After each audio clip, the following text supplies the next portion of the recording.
Andrew, thank you for joining us for a conversation Thank you. about economics. I have a great interest in economics. I was very committed to economic reform in government.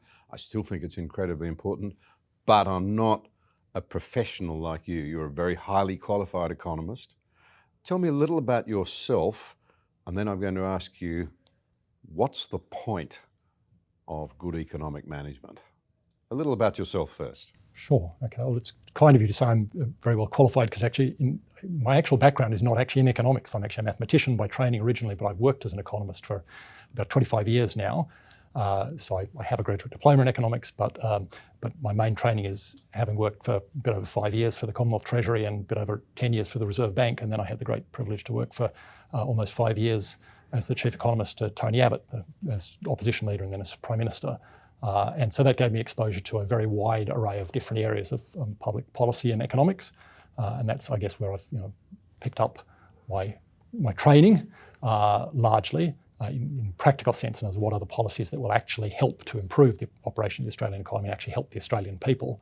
Because we're talking about your book, Restoring Hope. The very title tells you that you think economics is not just about a sweet set of numbers, it's about producing, as you put it, hope. Why does economics matter to the person in the street? Oh, well, it matters tremendously because it is so influential about the opportunities that people have and the scope they have to do all the things that they would like to do, to be all the things that they would like to be. So this is a point that, in a theoretical sense, economists are always talking about. They would say technically the distinction between utility and output and so forth, all these differences between how valuable something is versus the specific way in which you measure dollar output. So that's well understood at a theoretical level, but I think it's often forgotten actually by both by economists and more generally in the public debate that we're not trying to grow the economy because we want to get a good set of GDP figures or because we're proud if the number has the annual growth figure has a 3 in front of it instead of a 2. There's a purpose to that, which is that, after all, if people want to be able to raise a family, if they want to give their kids the best possible opportunities, if they want to be able to make the most of themselves, then they need to be able to get a good job, to have an income, to be able to pay for those educational opportunities, to help their kids do the things that they want to do. And even then, you'd say even more fundamentally with things like jobs, that's actually often a way in which you provide, a lot of people find a great deal of purpose and meaning in their life and the discipline and so forth that helps them to have a full and satisfying life through work. So if you have a situation where the economy is not functioning well, where unemployment is high, where people find it difficult to find jobs, or where if they find a job, the wages are very low and it means they're constantly struggling just to make ends meet, that cramps their opportunities. It makes life very difficult. There are those who subscribe, and I think I'm probably one of them, who thinks that there was a period of really exceptional economic management in Australia, and to be bipartisan, it really extended from the election of the Hawke government until, say, 2005, 6, 7, when the great financial crisis started to rock everything. Coincidentally, we took, I think, our eyes off the ball here in Australia. But during that period, massive economic reform, sometimes strongly resisted, transformed the Australian economy. I think, though, with very good results for Australians, and I think Australians appreciate that was a period of good management. How do you see that period? Oh, I think that's broadly right. I mean, I think the quality of economic policy advice and so forth has always varied from year to year and decade to decade. In the post-war period, the Menzies era was a pretty good policy period, but then through the 70s, latter part of the 60s and 70s, we went through a less good period, I think. And then I think you're correct to say that the Australian economy was in considerable structural difficulties, faced considerable structural problems by the early 80s. But there were some significant reforms brought in by the Hawke and Keating governments and some difficult ones. And so it's to their credit that they brought those in. It's also to the credit actually at the time of the opposition that they actually supported a lot of the more difficult reforms there. And that made a big difference in being able to get them enacted. That's a very important point. There was support from the opposition. It wasn't just we will oppose for the sake of opposing. Yeah. I think Australians find that very frustrating when they see it. I think they do. I mean, it's important not to over sort of idolise the past. There was always a lot of back and forth, a lot of fight over different issues, but it did fundamentally matter that there was a general support, and that it actually made it easier, I think, for the Labor Party in some ways to introduce some of those reforms. It still required a lot of guts to introduce some of those key ones, but it made it easier because they knew it would be much more difficult for the Liberal Party to oppose those. And that was tremendously helpful. And then you roll forward to the period of the Howard government, which of course you know much more intimately connected with, but there were really significant reforms there, particularly in the earlier part of the Howard government, but all through that period in terms of tax reform especially, but also in particular in terms of budgetary performance. That was tremendously important in the lead up to the financial crisis. That the Howard government, of which you were a major part for a considerable part, ran 10 budget surpluses out of 12 budgets.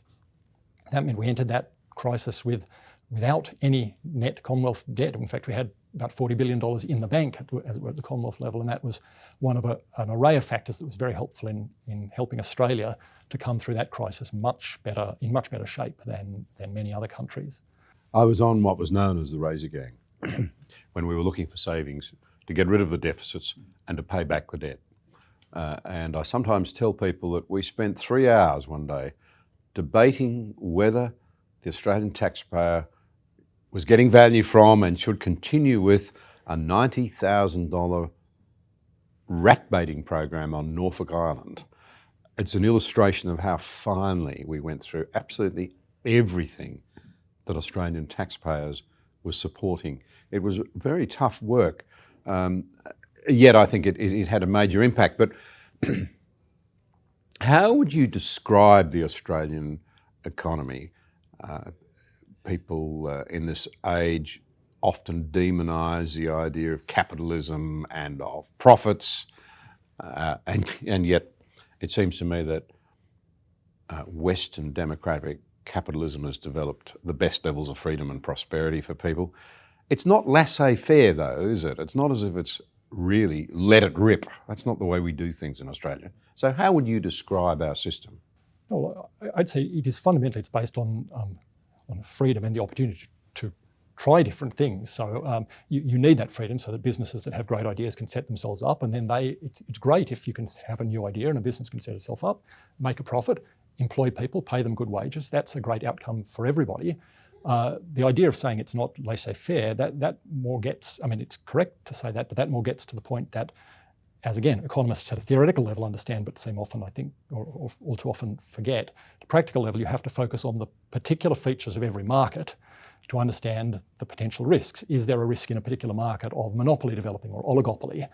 We see this particularly, I think, in the sort of outcomes that have developed in the electricity market, where we've had, for a raft of reasons, really disastrous outcomes develop over the last 15 years, which have been very damaging both to businesses and to households in terms of escalating electricity and gas prices. But that's a core example where you have to look at this particular structure of the market and the risks that develop. There's nothing in free market economics that says you don't have regulation. In fact, at the absolute foundation of a good free market economy is basic regulations about fundamental accounting standards, legal standards, and so forth, so that people can know that they can enter into a contract, that it will be enforced and honoured, that people who are thinking of investing in something know they can trust the numbers on which the information they're being provided on which they're going to invest. Those are critical in laying a foundation. So there's no sense in which it's just anything goes. That's not what capitalism or free market economics is about. It's rather saying we should try to provide those basic foundations, and then, as best as possible, however, leave it to people to figure out their own arrangements and to work out what works best, because apart from anything else, that's how you get productivity, that's how you get innovation, that's how you get development. So we reject the idea of a centrally planned economy where the government decides who will do what jobs, what will be produced, and almost invariably, in the end, we need to be pragmatic. Some things don't work. Centrally planned economies, so far as I'm aware, I can't think of any examples where they've delivered really good outcomes for people. No, they don't, and they never deliver good economic outcomes. There's an even more fundamental reason, I think, why they're disastrous, which is that, in the phrase of Lord Acton, I think, power corrupts and absolute power corrupts absolutely. If you provide power to centrally command things, you'll get people who like exercising power over other people and trying to dictate their every like, their every whim, and so forth. So it's even more disastrous, I think, in terms of the sort of incentives it creates for people to be tyrants. And that's why almost always when you see centrally planned economies, they become associated with tyrannical regimes. You're deeply invested in economics. I'm invested in history. All good economists understand history, which is what you're reflecting. We need to learn the lessons, what's worked, what hasn't. But a bit more recent history, we talked about that 25 years or so of good management in Australia, had the country well prepared for the global, sometimes called the Great Financial Crisis from about 07 on, when it emerged that in fact most Western economies had not been well run at all. Governments had been racking up far too much debt. But there's another side to it. It comes to this issue of who regulates, what the laws are.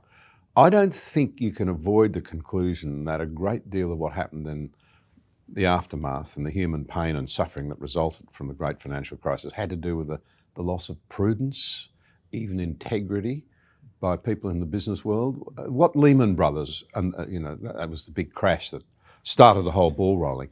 What they'd been up to was, I think, pretty unconscionable.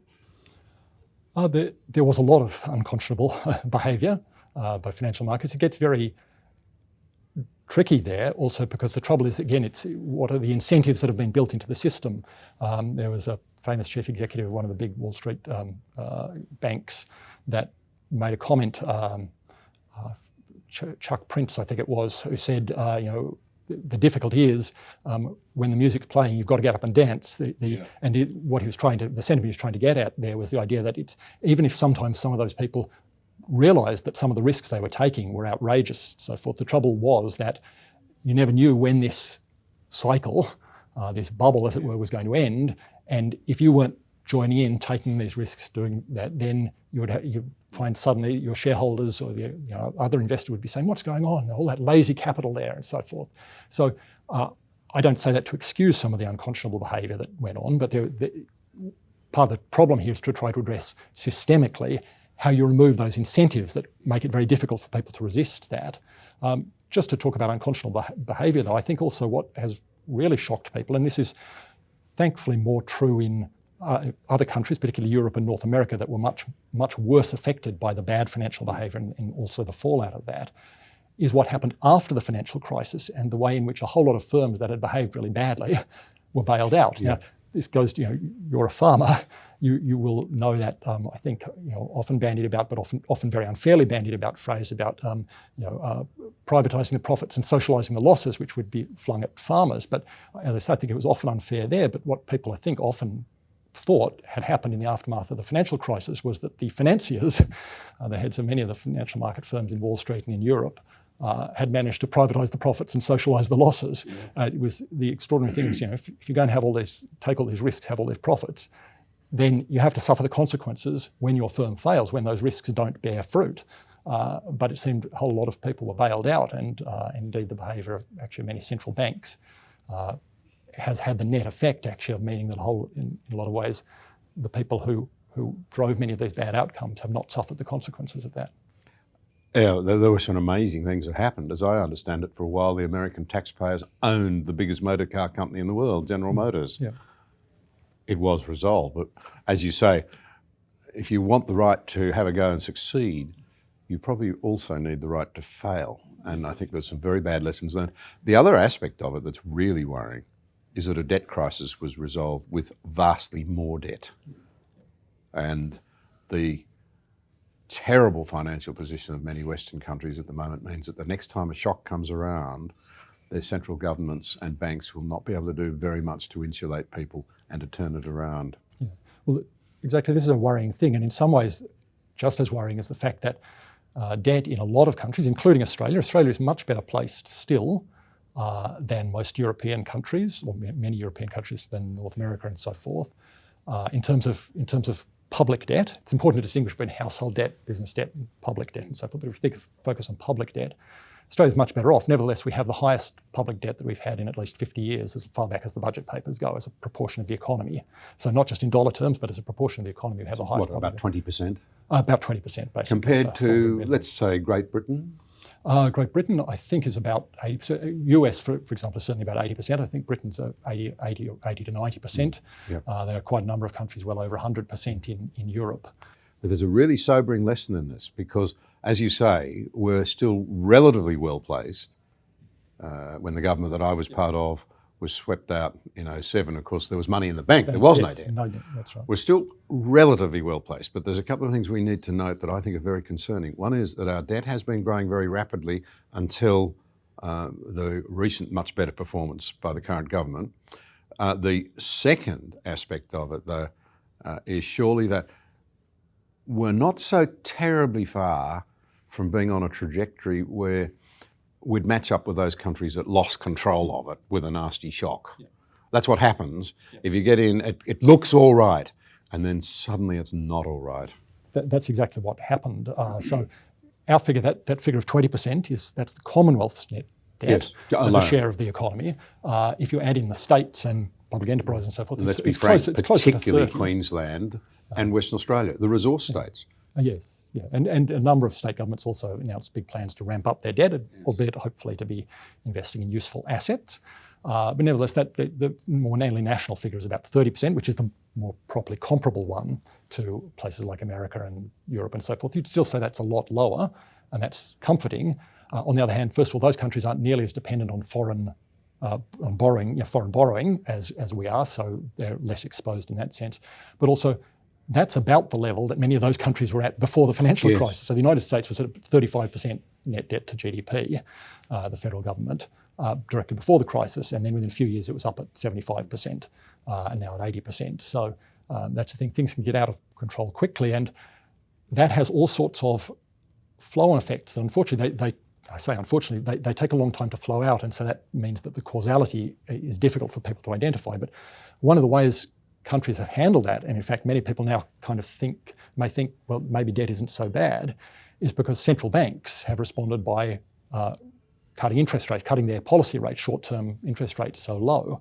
So you now have a situation in which you have negative interest rates for long-term bonds in many parts of Europe, extremely low rates in America, and now also in Australia, and that will have all sorts of long-term consequences. First of all, it tremendously undermines the incentive to save. The incentive for thrift and self-reliance is much reduced, which is a damaging thing, I think, in the long run.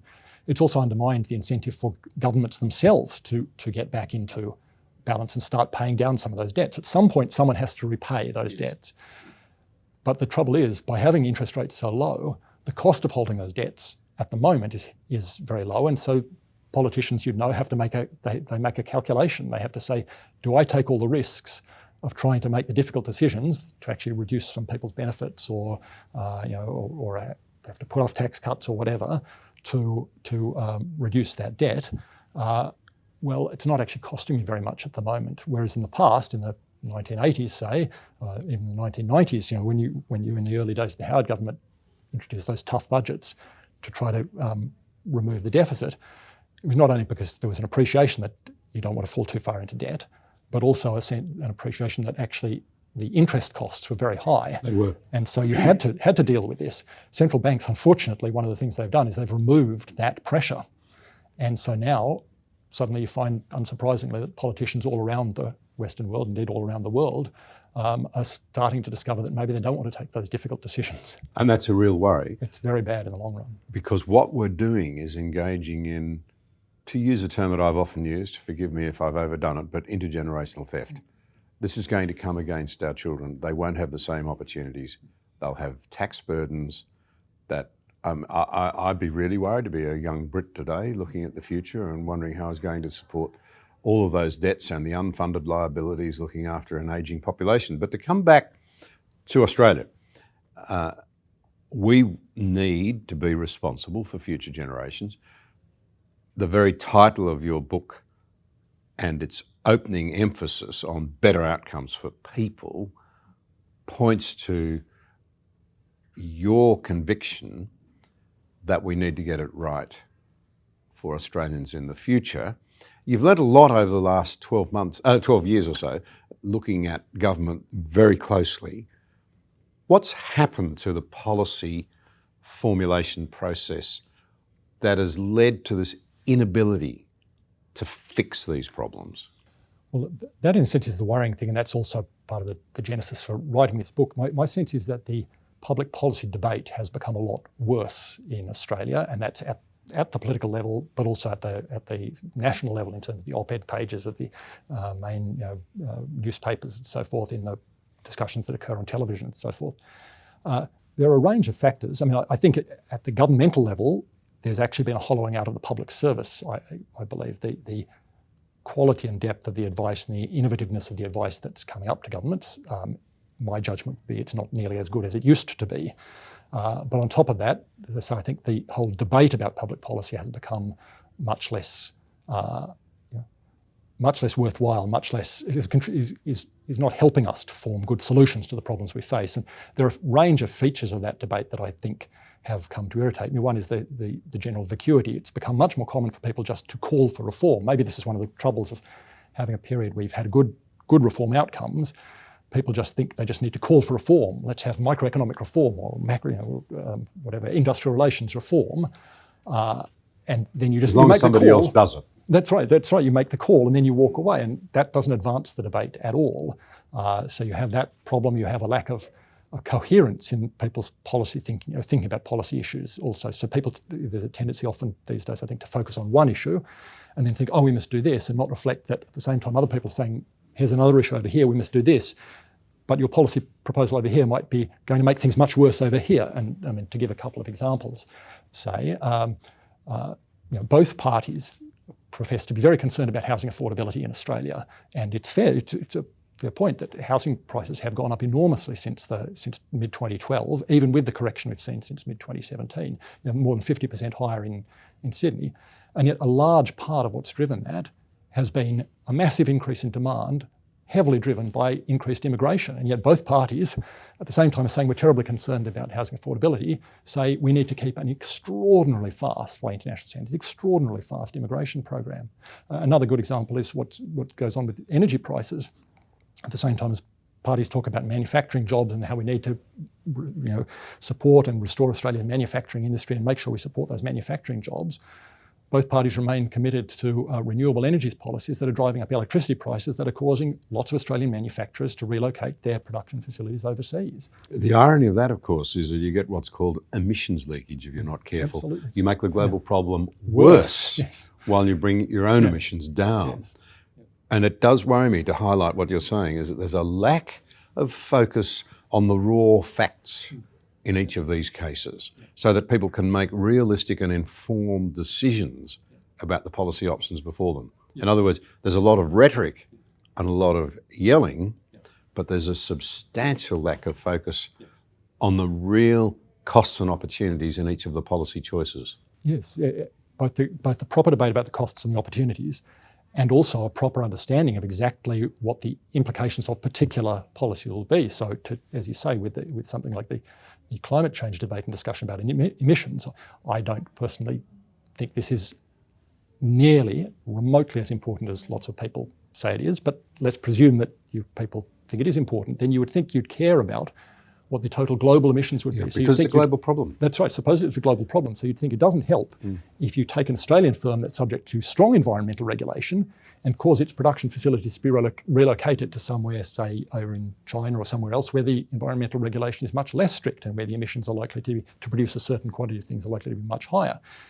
In a rational, sensible world, that would provoke a debate that took that into account and also said, for example, therefore, that it's indeed the whole basis, for example, of looking at emissions based on production within a country is a bit of a crazy approach. After all, if to take Australia's case, if Australians continue to consume exactly the same things that involve exactly the same emissions, but they're all produced overseas, that hasn't done any good at all in terms of global emissions. So what matters is the emissions, carbon dioxide and other emissions that are implicit in the things that we consume and invest, not in what we produce.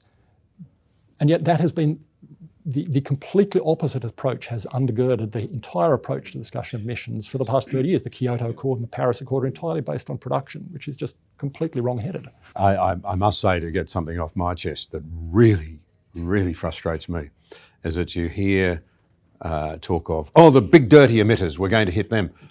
Who turns on the power switch? Who's the user of the power? You get the same thing in farming. The farmers waste all that water. The consumers of the water are the people who go to Woolworths. Yes. Yeah. People don't understand that a glass of orange juice has the equivalent of about 7 glasses of water in it to make that one small glass of water. A man's suit has hundreds of thousands of litres of water from the sheep growing the wool through to putting it on your back. It's not the farmer who's the end user of that water. It's we as consumers. These matters are so much more complex than people let on. So I think we can agree that a big part of the problem is, in fact, the way we debate the issues. We can't get good public policy, as I often say, out of a bad debate. But you hone in on many of those policy failures and come up with, I think, some very clear thinking that should be appealing to Australians across the political divide, to be fair. You come from a certain perspective, we all do, but I think your ideas can be examined, adapted, played with from all sides. Can you work me through some of your thinking around what Australia should do now, apart from the obvious, which is restore the quality of the national debate?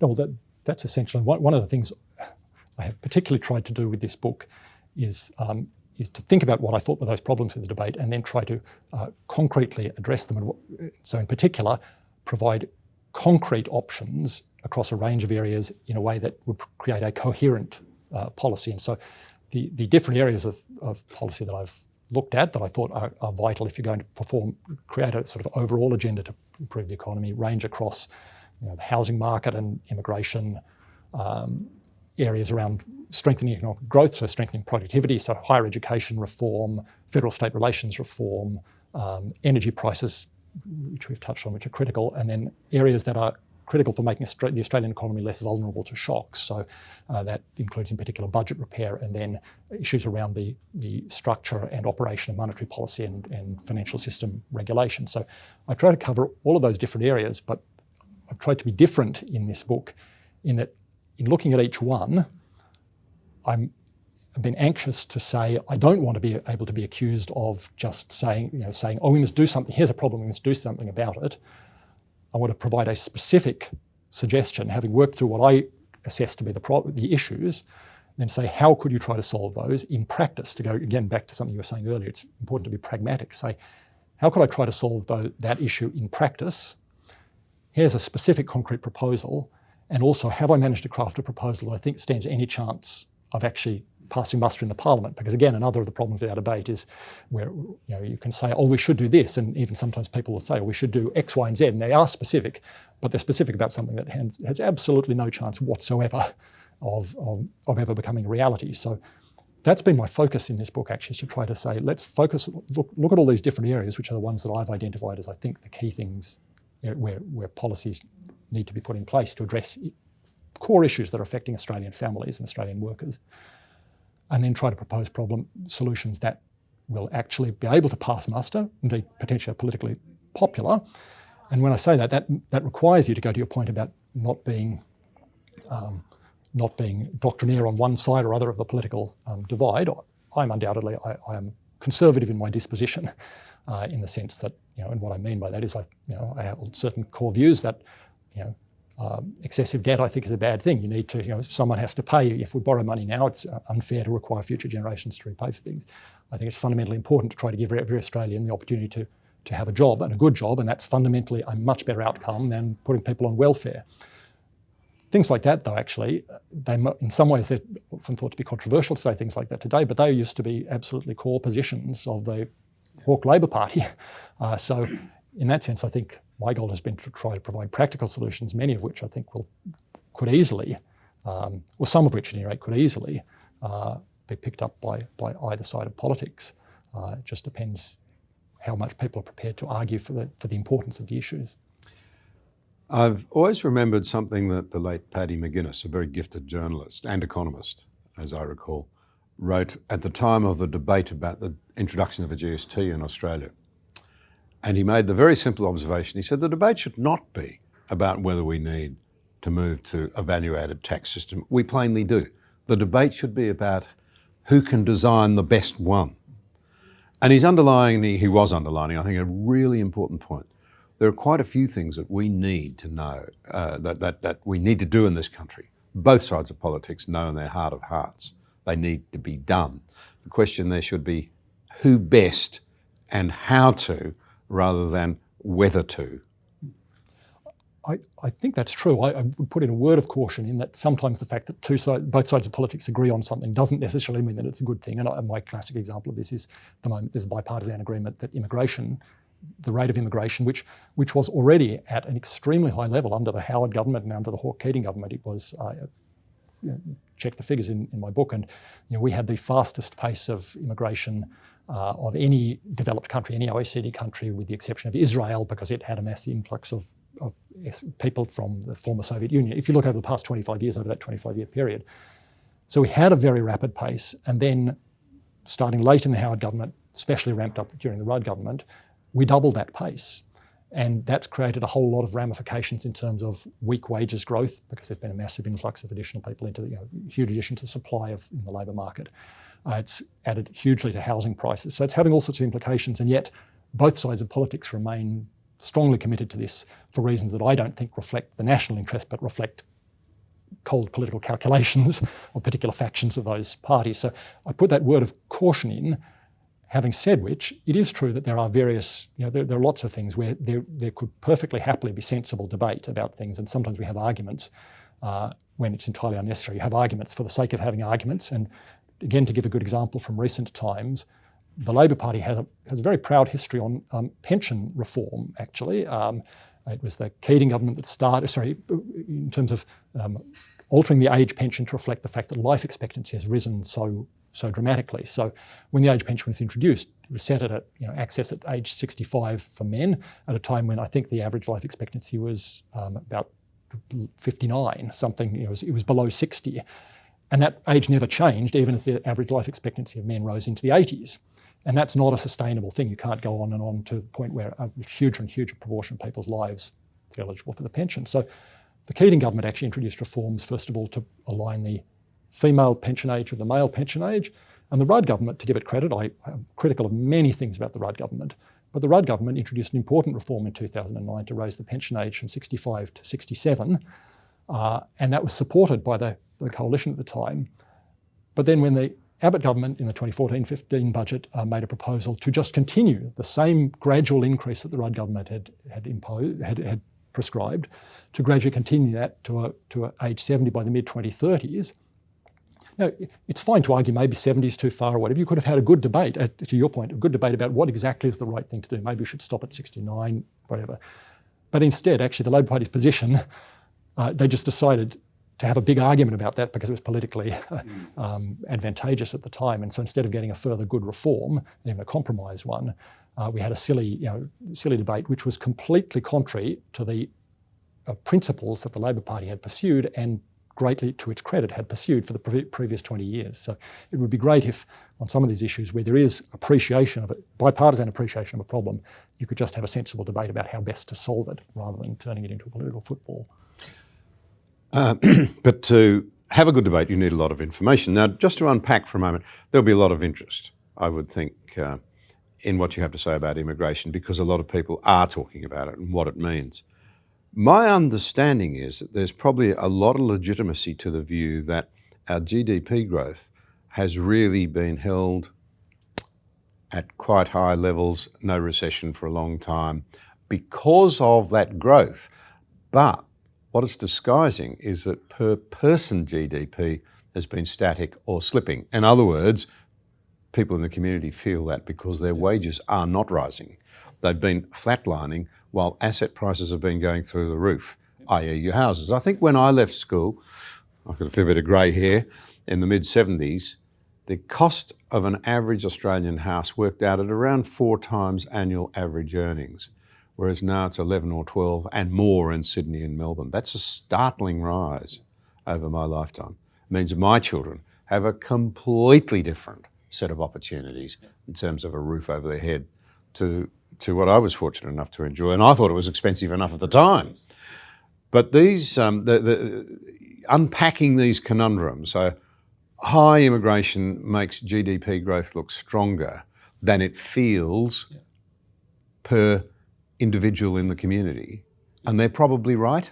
look, they are right. In fact, the data show that under the Howard government, GDP per person rose at almost 2.5% a year, which admittedly is a very rapid pace. Normally, that was an extremely good general outcome.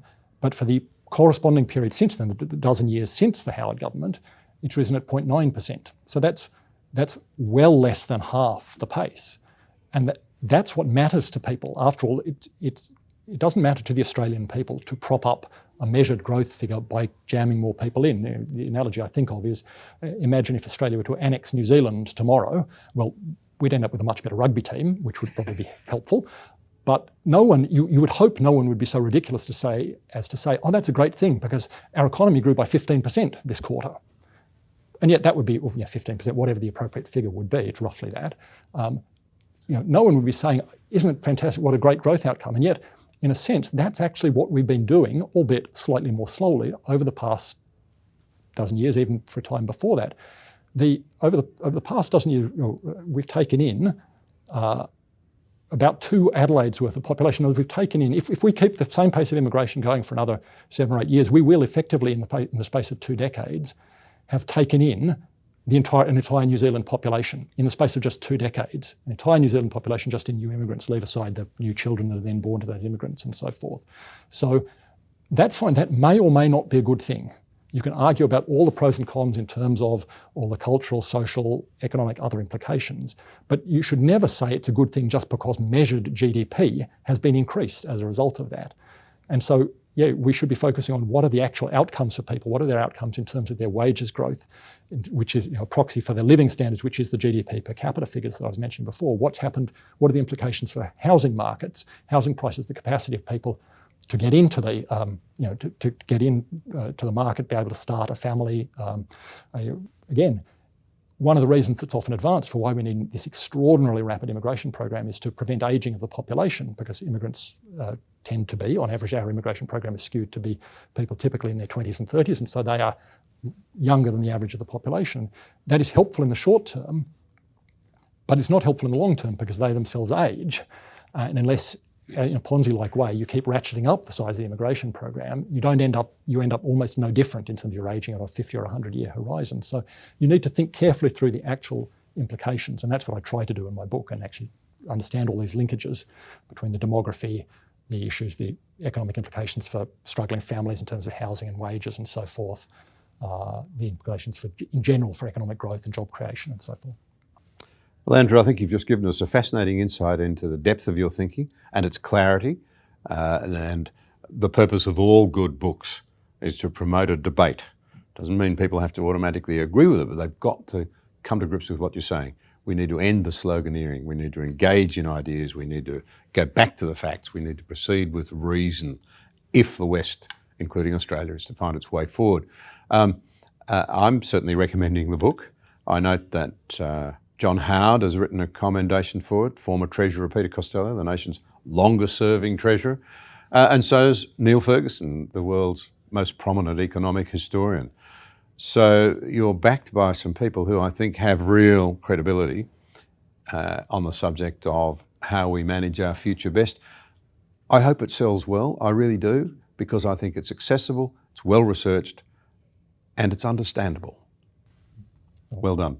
Thank you, John. That's very kind. And I hope people will read it, and I hope they'll be able to find it interesting and accessible, as you say. And most of all, because it has concrete ideas, I hope they'll be able to latch onto those ideas and have a good debate, whether you agree or disagree. Let's hope it can spark a good debate. Big ideas and big thinking are really important. We need to expand our minds, stop the business of closing them down. Thanks very much. Thanks, John.